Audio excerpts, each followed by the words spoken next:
Guys welcome back our YouTube channel. ಎಲ್ಲ ಹೇಗಿದ್ದೀರಾ? ನೀವೆಲ್ಲ ಚೆನ್ನಾಗಿದ್ದೀರಾ ಅನ್ಕೊಂತೀನಿ. ಇವತ್ತು ಸೊಪ್ಪಿನ ಸಾರು ಯಾವ ರೀತಿ ಮಾಡೋದು ಅಂತ ನಾನು ನಿಮ್ಮ ಮುಂದೆ ತೋರಿಸ್ಕೊಡ್ತೀನಿ. ಈಸಿ ಆ್ಯಂಡ್ ಫುಲ್ ಟೇಸ್ಟಿಯಾಗಿರುತ್ತೆ. ಬನ್ನಿ ನೋಡ್ಕೊಂಬರೋಣ. ನಾನಿಲ್ಲಿ ಪಾಲಕ್ 2 ಸೊಪ್ಪು ಮತ್ತು ಸಬ್ಬಾಸಿಗೆ ಸೊಪ್ಪು, ಒಂದು ಹರಿವೆ ಸೊಪ್ಪು ಇಟ್ಕೊಂಡಿದ್ದೀನಿ. ನೀವೇ ನೋಡ್ತಿರ್ಬೋದು. ಯಾವ್ಯಾವ ಸೊಪ್ಪು ಇದೆಯೋ ನಿಮ್ಮ ಮನೇಲೂ ಆ ಥರ ಎಲ್ಲ ಸೊಪ್ಪು ಹಾಕ್ಕೊಳ್ಳಿ, ಕ್ಲೀನಾಗಿ ಸೋಸ್ಕೊಳ್ಳಿ. ಯಾಕಂದರೆ ಇದರಲ್ಲಿ ಹುಲ್ಲು ಜಾಸ್ತಿ ಇರುತ್ತೆ ಸೊಪ್ಪಲ್ಲಿ ಆಲ್ಮೋಸ್ಟ್. ಇವಾಗ ಒಂದು ಕುಕ್ಕರಲ್ಲಿ ಟೀ ಕುಡಿಯೋ ಲೋಟದಲ್ಲಿ 1.5 ಲೋಟ ತೊಗರಿಬೇಳೆ ಹಾಕ್ಕೊಂಡಿದ್ದೀನಿ. ಚೆನ್ನಾಗಿ ವಾಶ್ ಮಾಡ್ಕೊಂಡಿದ್ದೀನಿ. ಇನ್ನು ಯಾರು ಚಾನಲ್ನ ಸಬ್ಸ್ಕ್ರೈಬ್ ಮಾಡ್ಕೊಂಡಿಲ್ಲ, ಚಾನಲ್ನ ಸಬ್ಸ್ಕ್ರೈಬ್ ಮಾಡ್ಕೊಂಡು ಕೊನೆವರೆಗೂ ವಿಡಿಯೋ ನೋಡಿ. ಸೊಪ್ಪನ್ನ ಚೆನ್ನಾಗಿ ವಾಶ್ ಮಾಡ್ಕೊಂಡು ಚೆನ್ನಾಗಿ ಚಿಕ್ಕದಾಗಿ ಹೆಚ್ಕೊಂಡು ಕುಕ್ಕರ್ ತೊಳೆದಿಟ್ಕೊಂಡಿರೋ ಅಂಥ ತೊಗರಿಬೇಳೆ ಜೊತೆ ಅದನ್ನು ಹಾಕ್ಕೊಂಡು, ಇವಾಗ ಒಂದು ಈರುಳ್ಳಿ 5ರಿಂದ 6 ಟೊಮೊಟೊ ಹಣ್ಣು ತೊಗೊಂಡು ಖಾರಕ್ಕೆ ಎಷ್ಟು ಬೇಕೋ ಅಷ್ಟು ಹಸಿಮೆಣ್ಸಿಕಾಯಿ ಹಾಕ್ಕೊಂಡು, ಇವಾಗ ಬೆಳ್ಳುಳ್ಳಿ ಹಾಕ್ಕೊತಿದ್ದೀನಿ. ಬೆಳ್ಳುಳ್ಳಿ ಹಾಕೊಂಡ್ಮೇಲೆ ಜೀರಿಗೆ ಆ್ಯಡ್ ಮಾಡ್ಕೊಳ್ಳಿ.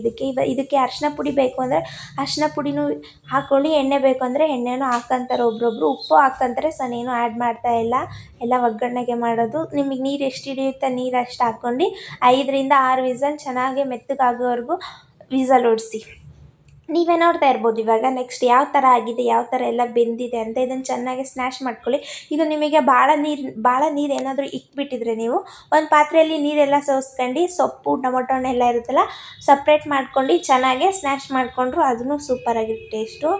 ನೀರು ಭಾಳ ಹಾಕಿದ್ರೆ ಒಂದೊಂದು ಸಲ ಸ್ನ್ಯಾಶ್ ಮಾಡೋಕ್ಕಾಗಲ್ವಲ್ಲ, ಸೊ ಅದಕ್ಕೆ ನಾನು ಹೇಳ್ತಾ ಇರೋದು. ಸೊ ಚೆನ್ನಾಗಿ ಮಾಡ್ಕೊತಾ ಇದ್ದೀನಿ ಸ್ನ್ಯಾಶ್ನ. ಇವಾಗ ಒಂದು ಗ್ಯಾಸ್ ಮೇಲೆ ಒಂದು ಪಾತ್ರೆ ಇಟ್ಕೊಂಡಿದ್ದೀನಿ. ಪಾತ್ರೆ ಚೆನ್ನಾಗಿ ಕಾಯೋಕ್ಕೆ ಬಿಟ್ಟಿದ್ದೀನಿ. ಪಾತ್ರೆ ಚೆನ್ನಾಗಿ ಕಾದ್ಮೇಲೆ ಸ್ವಲ್ಪ ಎಣ್ಣೆ ಹಾಕ್ತಾಯಿದ್ದೀನಿ. ಒಗ್ಗರಣೆಗೆ ಎಷ್ಟು ಬೇಕೋ ಅಷ್ಟು ಸಾಸಿವೆ ಹಾಕ್ಕೊತಿದ್ದೀನಿ. ಚಟಪಟ ಅನ್ನೋವರೆಗೂ ಸಾಸಿವೆ ಸಿಡಿಸಿ, ಕರಿಬೇವಿದ್ರೆ ಕರಿಬೇವು ಆ್ಯಡ್ ಮಾಡ್ಕೊಳ್ಳಿ. ನೆಕ್ಸ್ಟ್ ನಾನು ಬೇಯಿಸಿ ಇಟ್ಕೊಂಡಿರೋ ಅಂಥ ಸೊಪ್ಪು ಬೇಳೆ ಎಲ್ಲ ಸ್ನ್ಯಾಶ್ ಮಾಡ್ಕೊಂಡಿರೋ ಅಂಥದ್ದು ಈ ಪಾತ್ರೆ ಒಳಗೆ ಹಾಕಿ ಒಗ್ಗರಣೆ ಕೊಡ್ತಾಯಿದ್ದೀನಿ. ಇದಕ್ಕೆ ಒಣಮೆಣ್ಸಿಕಾಯಿನೂ ಕೊಡೋದಾದರೆ ಒಗ್ಗರಣೆಗೆ ಒಣಮೆಣ್ಸಿಕಾಯಿನೂ ಕೊಡಿ. ಇವಾಗ ಒಗ್ಗರಣೆಯಲ್ಲಿ ಹಾಕಿದ್ದೀನಿ ನೋಡಿ ಯಾವ ಥರ ಎಲ್ಲ ಸ್ನ್ಯಾಶ್ ಆಗಿದೆ, ನೀವೇ ನೋಡ್ತಿರೋದು. ಇದಕ್ಕೆ ಮನೇಲಿ ಮಾಡಿರೋ ಅಂಥ ಸಾಂಬಾರು ಪುಡಿ ಹಾಕ್ತಾಯಿದ್ದೀನಿ. 2 ಸ್ಪೂನ್ ಸಾಂಬಾರು ಪೌಡರ್.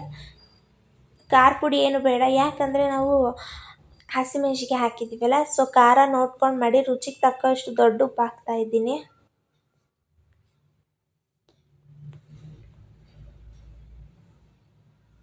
ಚೆನ್ನಾಗಿ ಕುದೀಲಿ, ಎಲ್ಲ ಹಸಿ ವಾಸನೆ ಎಲ್ಲ ಹೋಗೋವರೆಗೂ ಚೆನ್ನಾಗಿ ಮಿಕ್ಸ್ ಮಾಡ್ಕೊಳ್ಳಿ. ಹಾಗೆ ಮಿಕ್ಸ್ ಮಾಡ್ಕೊಂಡು ಇದು ಎಲ್ಲ ಮುದ್ದೆ ಮತ್ತು ಚಪಾತಿ, ರೊಟ್ಟಿ ಯಾವುದೇ ಥರ ಆಗಲಿ ಎಲ್ಲ ಥರನೂ ಸೂಟಬಲ್ ಆಗುತ್ತೆ. ಅನ್ನಕ್ಕೂ ಬಿಸಿ ಅನ್ನ ತುಪ್ಪ ಹಾಕ್ಕೊಂಡ್ರೆ. ಈ ವಿಡಿಯೋ ಇಷ್ಟ ಆದರೆ ಲೈಕ್, ಶೇರ್, ಕಮೆಂಟ್ ಮಾಡಿ. ಮತ್ತೆ ಸಿಗುವ ನೆಕ್ಸ್ಟ್ ವಿಡಿಯೋಲಿ. ಬಾಯ್ ಬಾಯ್.